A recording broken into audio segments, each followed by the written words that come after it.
Bonjour et bienvenue. L'actualité internationale survolée par HK Media et on commence en Afrique où l'Union africaine est impuissante face au conflit en RD Congo. Pendant que les M23 soutenus par l'armée rwandaise faisaient son entrée dans la ville de Bukavu ce week-end, des chefs d'État de l'Union africaine étaient en réunion à Addis Abeba pour leur sommet annuel. Le conflit a donné lieu ce vendredi soir à des échanges houleux.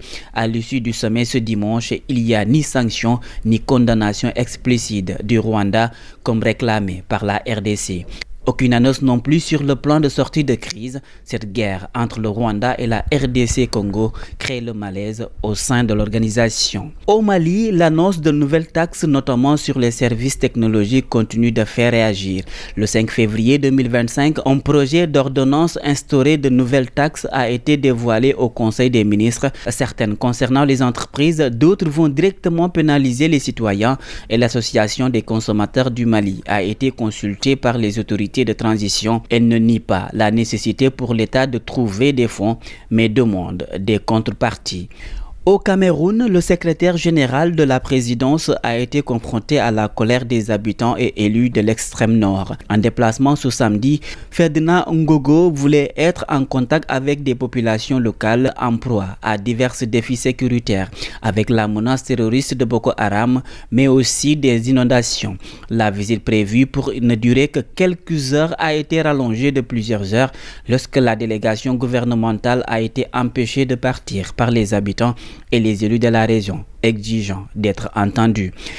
Hors de l'Afrique, en Grèce, depuis fin janvier, la zone maritime proche de l'île de Santorini dans l'archipel des Cyclades est agitée par des milliers de séismes de faible intensité. Malgré l'absence de dégâts, la majorité des 16 000 résidents et travailleurs saisonniers de Santorini ont quitté l'île par mesure de précaution.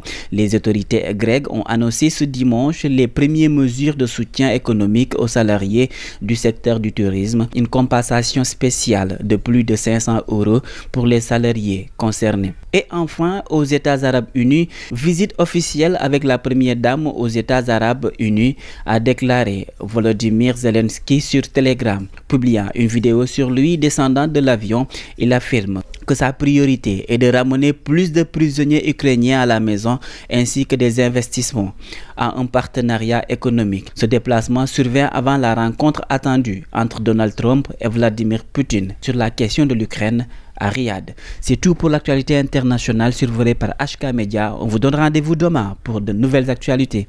C'est utile, totalement indépendant, absolument véridique. HK Media est un nouvel espace animé par la volonté de contribuer à la diffusion d'une information de qualité, vraie et utile.